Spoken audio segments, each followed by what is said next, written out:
최근에 그 전국 시장이 불장이잖아요. 그 불장인데 이번 주 그 전국 아파트 매매 상승률이 0.43% 엄청난 거예요. 0.43%면 자 그런 그 불장에서 천안 시장이 어떻게 움직이고 있는가? 자 한번 이번 시간에 한번 그것에 대해서 한번 알아보죠. 일단 그 천안 시장을 보기 전에 이 구조적 강세장이라는 개념을 좀 우리가 파악을 해야 돼요. 지금 시장은 구조적 강세장일 가능성이 높아요. 자, 왜 구조적 강세장인가? 한번 이유를 살펴보면 주택시장은 공급이 이렇게 시간에 맞춰 공급을 할 수가 없어요. 지금 공급이 모자라니까 시장에 풀을 수가 없다는 거죠. 집을 짓는 데는 몇 년 걸리니까 택지도 또 마련해야 되고 하니까 좀 3기 신도시가 나와야 되는 것도 앞으로 몇 년 더 걸리니까. 자, 그 다음에 초저금리의 유동성 시장이다. 자, 엄청난 유동성이죠. 지금 계속 어떤 그 풍선 효과에 의한 순환 시장이 만들어지고 있어요. 자, 예를 들어서 지방의 대장 아파트가 급등을 하니까 이제 뭐 지방의 대장 아파트도 이제 뭐 한 13억, 뭐 12억 그렇게 가잖아요. 자, 그러면 강남에 있는 아파트가 갭으로 들어가면 한 13억 가지고 들어갈 수 있어요. 강남의 전세 가격이 폭등을 하니까 순환장에 의해서 어떤 그 구조적 강세장을 만들어 놨어요. 그러니까 지금 저번 주에 강남의 압구정동 아파트가 주말에 한 30채가 팔렸다고 그러죠. 또 그리고 반포로 넘어가고 자 그런 장이 됐다는 거예요. 그러면 강남의 아파트가 또 뜨면 서울에 또 그 다음 상급지가 있죠. 마용성. 자 그럼 그 아파트의 가격이 또 갭을 좁히겠죠. 강남이 뗐으니까 우리도 올라가야 되는 거 아니냐. 뭐 그런 논리예요. 자, 그러면 또 그 지역에 뜨면 또 지방의 아파트가 또 뜨고 뭐 그렇게 자꾸 어떤 저금리에 의한 순환에 의한 어떤 그 구조적 강세장이 되고 있다는 거예요. 자, 거기에다가 정부의 대책에 또 불을 질렀어요. 어떤 공급을 제한하는 분양가 상한제. 자, 그리고 입주 물량을 제한하는 어떤 그 규제. 분양가 상한제로 받은 아파트는 실거주를 몇 년 해야 된다는 어떤 제한. 그래서 매물이 시장에 나올 수 없는 규제. 그리고 중과세에 의한 공급 시장에 또 매물을 내놓을 수 없는 사항. 자, 그리고 임대차 보호 3법에 의한 시장의 전세 물량의 급감. 자, 모든 게 또 전세가 폭등하니까 또 지방의 갭 투자들이 늘고 있지 않습니까? 취득세를 그렇게 올려놔도. 자, 그만큼 시장이 여러 가지 측면에서 볼 때 구조적 강세장을 만들어 놨다. 자, 그러니까 2021년도에 웬만한 전문가들 내년 시장의 급등이 예상된다. 자, 그렇게 얘기를 하는 거예요. 자, 그런 와중에서 지금 천안 시장의 움직임을 한번 보자는 거예요. 지금 시간은. 자, 그런 구조적 강세장의 이야기는 한번 다음 시간에 한번 제가 자세히 이야기해 보겠습니다. 자, 이 천안이라는 지역은 그 서울에서 한 83.6km 정도 지점이 있어요. 보통 이제 용어로는 국토의 어떤 중핵 도시라고 그래요. 자, 입지로는 3남의 분기점이에요. 뭐 경상도, 전라도, 그다음에 서울, 뭐 충청도 어떤 3남의 교통 요지이다. 자, 이런 교통 요지이다 보니까 기업들이 많이 들어왔죠. 뭐 공장들이죠, 공장들이 많이 들어왔죠. 뭐 삼성 그 디스플레이, 그다음에 현대 자동차 아산에, 그다음에 뭐 기타 중소 기업들 많이 들어왔어요. 자, 계속 들어오고 있어요. 또 지형의 특징을 보면 이 15도 이내에 비교적 평탄한 지역이에요. 그러니까 이 지역은 뭐냐면 이렇게 아파트 칠 땅이 많아요. 주변으로 나가면. 자, 그런데 한없이 넓어질 수는 없겠죠. 뭐 너무 외곽으로 나가면 직주 접근성이 떨어지니까 한계가 있다라는 거죠. 자, 그렇지만은 많은 택지지구를 가지고 있고 앞으로 아파트 칠 땅은 많다. 어떤 공급에 대한 위험성은 상존하는 지역이다. 자, 이런 지역에 왜 이렇게 광기의 수준으로 이렇게 아파트 가격이 오르고 광기의 수준으로 거래가 되고 있는가, 우리가 한번 이번 시간을 통해서 살펴보자는 얘기죠. 인구는 한 10년 동안에 한 18만 정도 늘어난 것 같아요.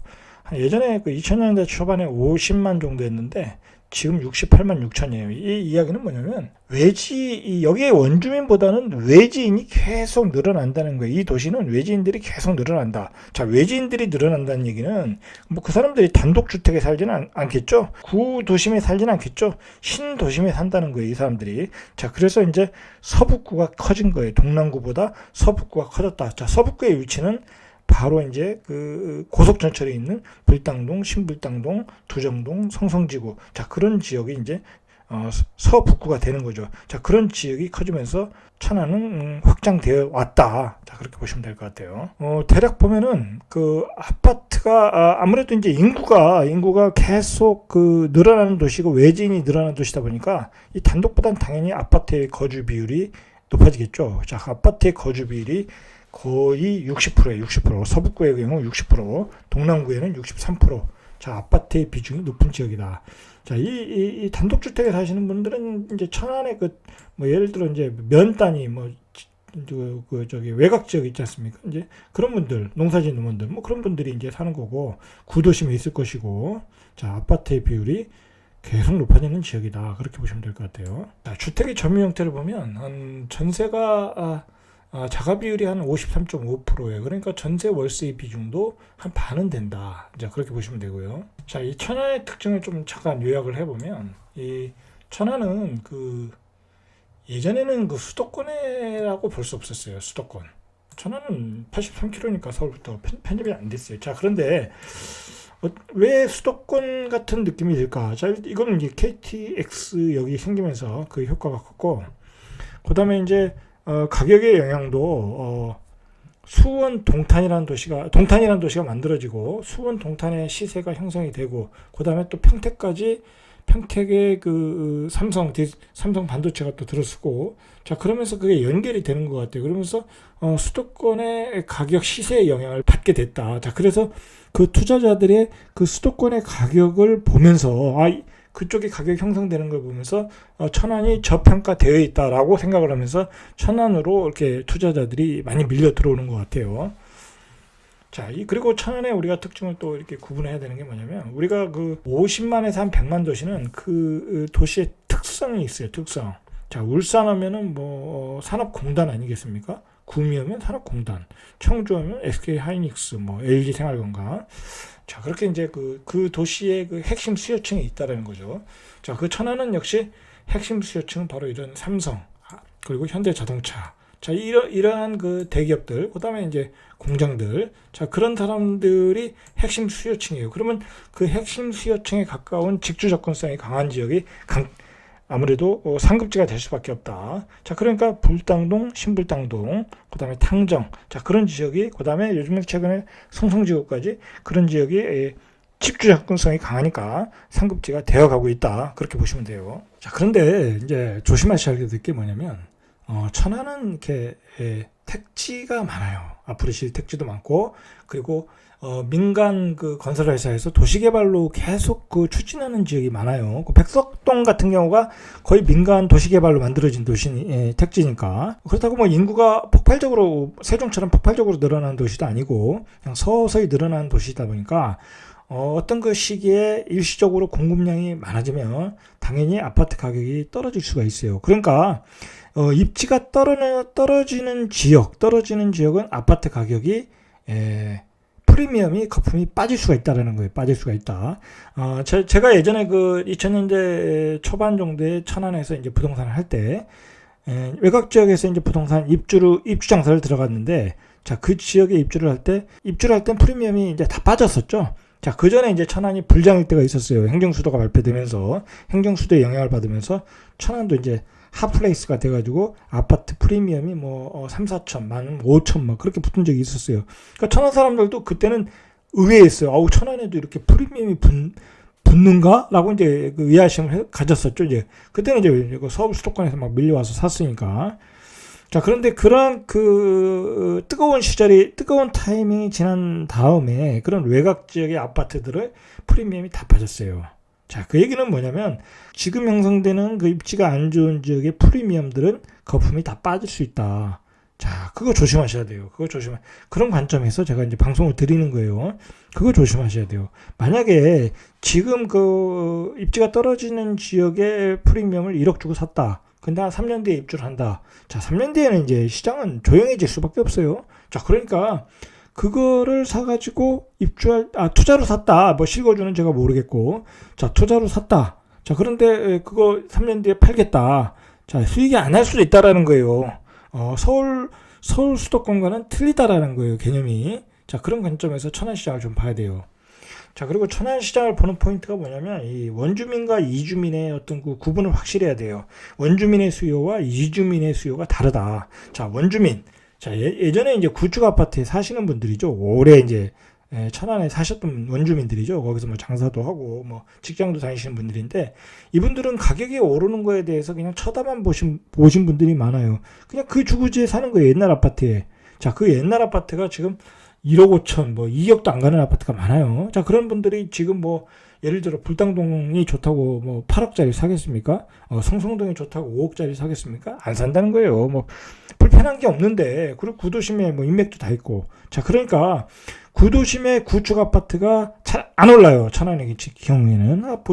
보시면 그 일반 투자자들이 그렇게 생각을 해요. 천안은 그 갭이 딱 붙어 있는데 뭐 심지어는 100%까지 되는 갭도 있어요.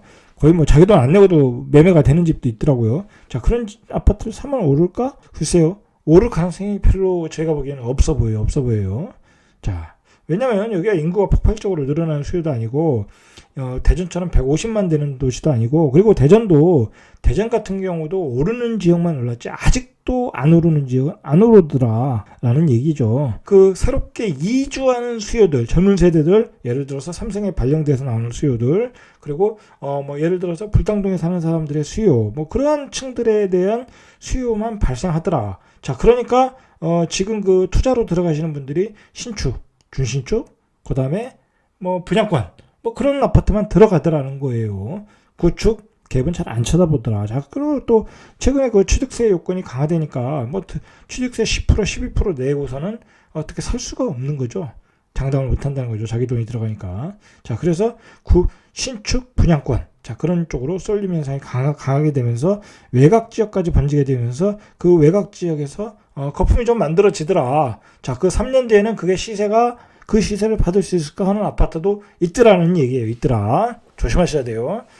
자, 그런데 천안은 또 무슨 특징이 있냐면 이 철도가 도시의 경계선을 딱 만들어 놨어요. 경부선이. 자, 그러니까 예전에 이 구도심은 잘 발전을 못했어요. 그리고 구도심에 있던 그 공공청사, 시청 같은 게 불당동으로 옮겨가면서, 그리고 거기 또 뭐 세무서들이 또 청수동으로 옮겨가면서, 그 다음에 그 새로운 택지지구가 다 발달을 하게 된 거예요. 그러니까 구도심이 재생이 잘 안 됐어요. 자, 그러나 이제 그 아파트 가격이 오르다 보니까, 그리고 구도심에 또 신축 수요도 있지 않겠습니까? 그런 신축 수요가 발달하니까 도시 재생을 하더라. 그래서 정비 사업을 하더라. 그래서 도심에 재개발을 하더라. 자, 그게 이제 한성 필하우스 같은 거니까, 자, 그런 지역의 분양권 프리미엄도 올라가더라는 거예요. 차라리 외곽에 있는 아파트보다는 그런 지역은 수요가 확실히 있으니까, 자, 그런 지역이 또 좀 더 안전할 수는 있다라는 거죠. 프리미엄 어떤 측면에서 볼 때는 가격 방어가 될 수는 있다. 외곽보다는. 자, 그런 관점에서 천안시장은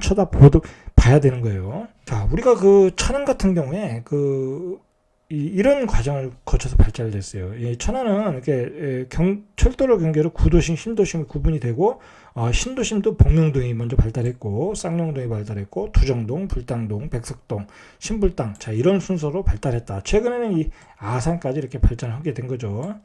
자, 요즘은 예전엔 아산 배방 그쪽은 좀 외곽 지역이었는데, 이 고속전철이 가운데 딱 들어쓰고, 그 중간에 그 갤러리아 백화점이 들어쓰고, 모다 아울렛 뜬 거, 그리고 신불당 상권이 아주 좋은 상권이에요. 그 중소도시로서는 봐서는 아주 손색이 없는 상권이에요. 아주 잘된 상권이에요. 가서 보시면 아시겠지만, 웬만한 대전보다도 제가 보기엔 훨씬 나요. 현재의 세종보다도 더 낫다 할 정도로 상권이 좋아요. 아주 좋아요.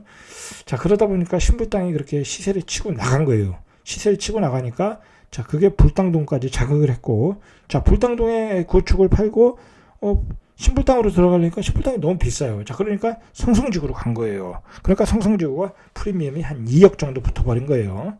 자, 그렇게 도시가 발달을 했다라는 거예요. 한번 지도를 보시면서 이제 한번 설명을 해보죠. 자, 천안은 일단 그 구도심과 신도심을 경계를 가로지르는 것은 바로 이렇게 기차역이에요. 기차역, 경부선, 장항선, 경부선. 자, 이 라인인데, 이 라인, 경부선 이 안쪽에 예전에 시청들이 이 구도심의 그 공공기관 시청들이 여기 다 있었어요. 자, 이것이, 이 불당동. 자, 이 불당동으로 옮겨간 거죠. 옮겨가면서, 구도심이 쇠퇴를 했다. 자, 그리고 이제 구도심에 있던 예를 들어서 법원, 세무서, 자 이것도 바로 이제 구도심의 끝단 청수지구로 다 이전을 한 거죠. 자 그러면서 청수 택수지구를 만든 거예요. 자, 그러니까 자연히 구도심은 발전할 수 있는 동력을 잃어버린 거죠. 그래서 이제 재생이 늦어졌는데, 자 일단은 그 구도심의 재생이 가능했던 것은 이 구도심에 있는 아파트들 있으니까 그 수요를 가지고 새로운 아파트를 만드는 거죠. 그래서 이제 재건축이 그나마 성공을 한 거죠. 자 그래서 이제 지금 뭐 이렇게 보시면은 한성 피라우스, 자 이거 4억 천 거래가 많이 됐어요. 최근에 많이 됐는데 프리미엄이 한 뭐 1억 이상 붙었어요. 자 이거 사실은 이제 요즘 이제 투자자들이 많이 들어가는 것 같아요. 많이 들어가고 많이 나오고. 자 그러니까 여기는 이제 주로 원주민들이 사는 것이고, 예를 들어서 뭐 아산이나 그 이쪽에 그 삼성 SDI나 이쪽에 직장에 출근하시는 분들은 자 여기를 선호하지는 않겠죠. 자 이분들이 바로 이제 이 불당동, 신불당동에 사시겠죠. 자 이제 신불당과 불당이 이제 성공할 수 있었던 것은 바로 이제 W 역세권이죠. 자 여기 이제 그 장항선이 있고 고속전철이 있고, 자 이 역세권에 고속전철이 들어오고 갤러리아 백화점 들어오고 이마트 들어오고 뭐 트레이더스 들어오고 이렇게 상권이 형성되면서 여기에 그 대규모 택지지구가 만들어진 거죠. 자 그리고 이제 이 기존의 그 불당동에 많은 그 삼성에 다니시는 분들이 살았어요. 이 예전에 그 그 대전의 대장은 불당 아이파크와 동일 하이빌이었어요. 자 이게 이제 아파트가 오래되니까 이분들이 이제 신불당으로 이사 갔는데, 자 이게 요즘 최근에 거래가 많이 됐어요. 자 이게 작년부터 서서히 오르다가 최근에도 한 4억 5천까지 올랐네요. 4억 5천까지 올라갔고 전세 갭도 좁아졌어요. 전세 갭도 한 78% 정도. 자 그러다 보니까 갭 투자도 들어오고, 그 다음에 전세를 못 구하는 실수요자들도 들어오고, 자 거래가 많이 됐다. 자 근데 여기 이 신불당과 불당이 차이가 많이 나요. 한 뭐 여기는 7억에서 8억 사이니까, 자 이 가격을 팔고 신불당으로 못 가겠죠. 못 가는 거예요. 이게 가격 차이 많이 나니까. 자 그러니까 이분들이 어디로 가겠어요? 성성동으로 가는 거예요. 그래서 성성동이 한 뭐 프리미엄이 2억까지 올라간 거예요. 그러니까 신불당을 팔고 성성동으로 가면 되니까 4억 5천에 팔고 한번 1억만 얹어서 가니까 여기 5억 5천이 이제 가격대가 형성이 되는 거예요. 그래서 여기 분양권 푸르지오 레이크사이드, 이게 요즘 거래가 많이 됐어요. 이것도 실수요, 뭐 투자자 많이 들어갔어요. 제가 보기에는 투자자가 들어가서는 별로 뭐 먹을 건 없을 가능성이 있고 실수요들이 들어가는 것 같아요. 자 근데 천안에서는 이게 우리가 확실하게 구분해야 될 게 구축과 신축의 가격이 뚜렷하게 달라요. 아주 차이가 많이 나요. 자 여기가 5억 8천인데 사실 여기보다 더 입지가 좋은 곳이 바로 여기 이런 지역이에요. 이 두정동, 이 역세권이잖아요. 그리고 여기 상권이 다 있고, 자 이런 지역의 구축의 아파트가 얼마냐? 2억 6천 2억 6천밖에 안 가요. 이거 올라오지도 않았어요. 예전에 비하면 오히려 내려갔네요. 2019년에 2억 5천인데 지금 2억 6천이에요. 그럼 매매 갭이 한 82%까지. 자 이런 지역도 아파트 가격이 이렇게 차이가 나는 거예요. 구축과 신축. 자 천안의 특징이다. 자 그러니까 갭 투자들도 이거 뭐 사봤자 올라갈 가능성이 없다. 자 그러니까 잘 안 들어가요. 뭐 최근에 조금 들어왔는데 제가 보기엔 잘 안 들어와요. 안 들어와.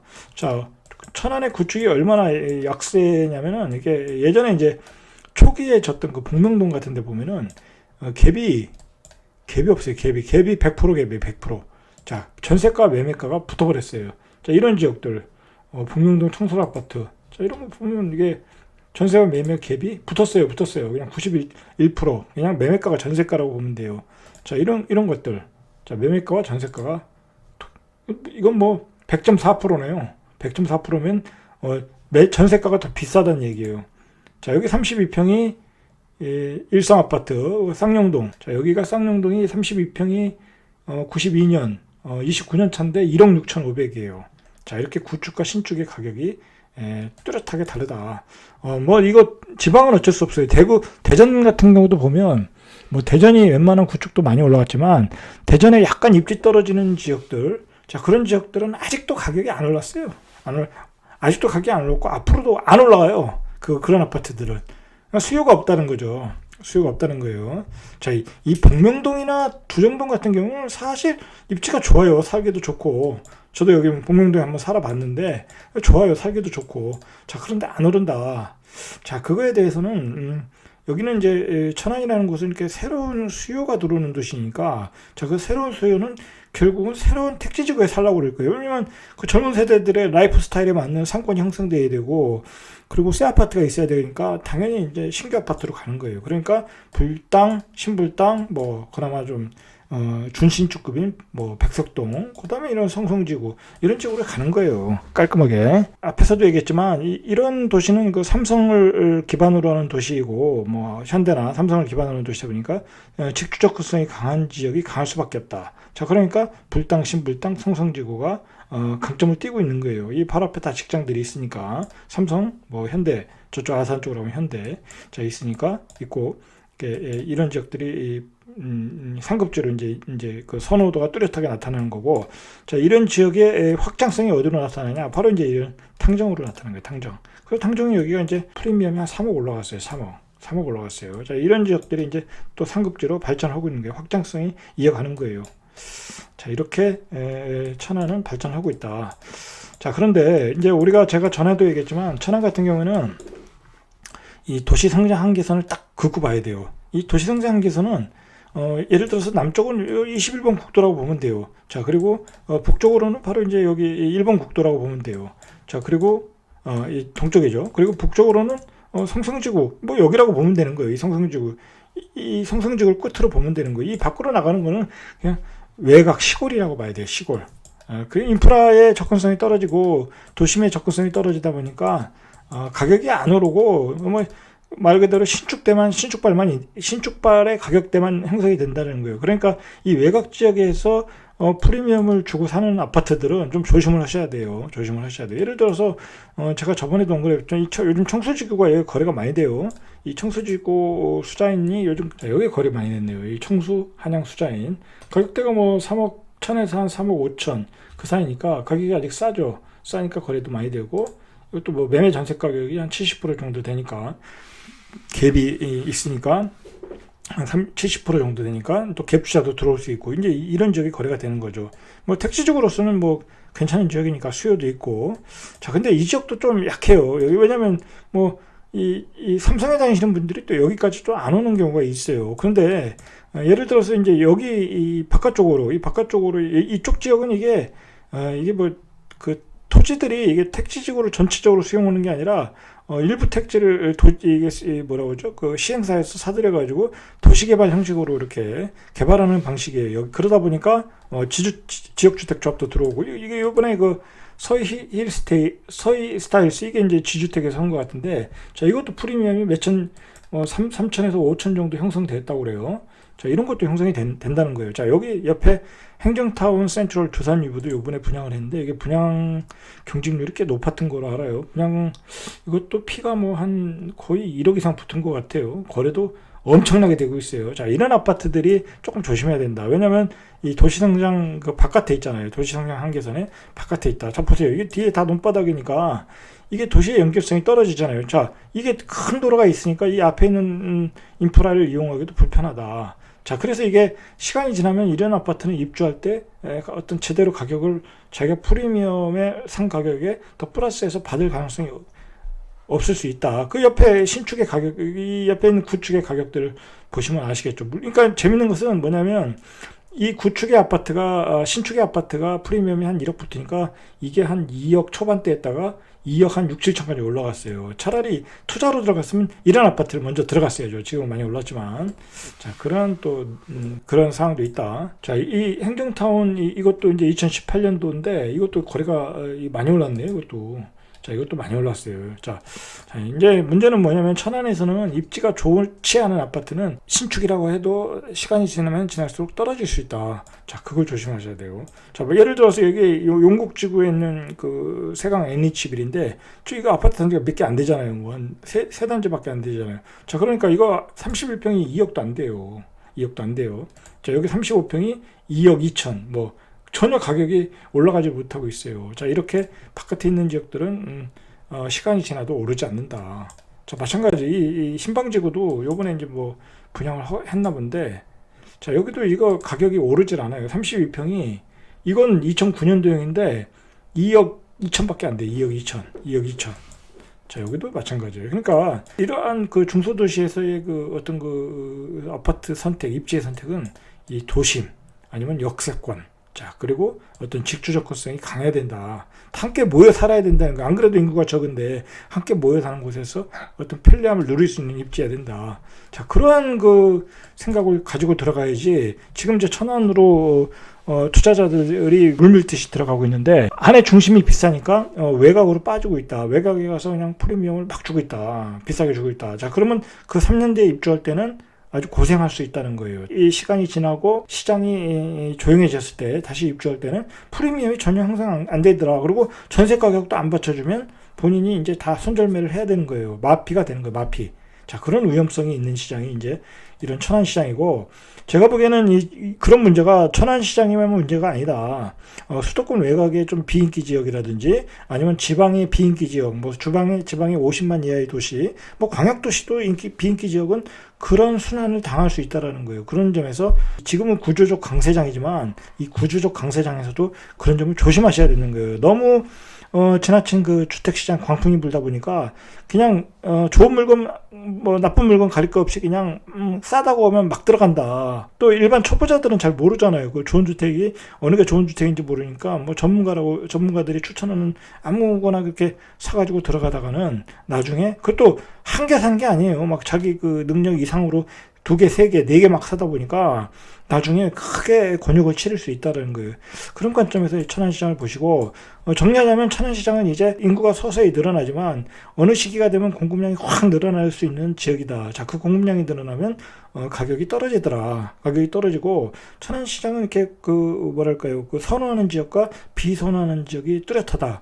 구축과 신축이 뚜렷하다. 자, 보시고 선호하는 지역도 지금은 가격이 많이 올라와 있는 상태니까 어느 정도 가격이 정체성을 보여주고, 그 풍선 효과로 일어나는 지역에서 가격이 좀 급등하는 현상이 보이더라. 자, 그게 이제 성성지구였다. 불당동에서 판 사람들이 성성동으로 가더라. 4억 4천, 4억 5천 팔고 이쪽에 2억 주고 2억을 더 주고 5억 5천 사고 있더라.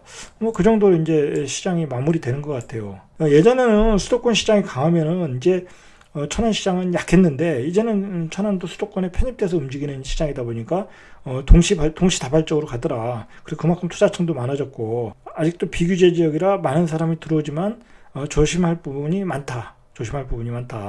그리고 생각보다 수익이 크게 나지 않을 가능성도 있다. 자, 그런 관점으로 보시면 될 것 같아요. 이상 절대값TV의 명품 PD 한 PD였습니다.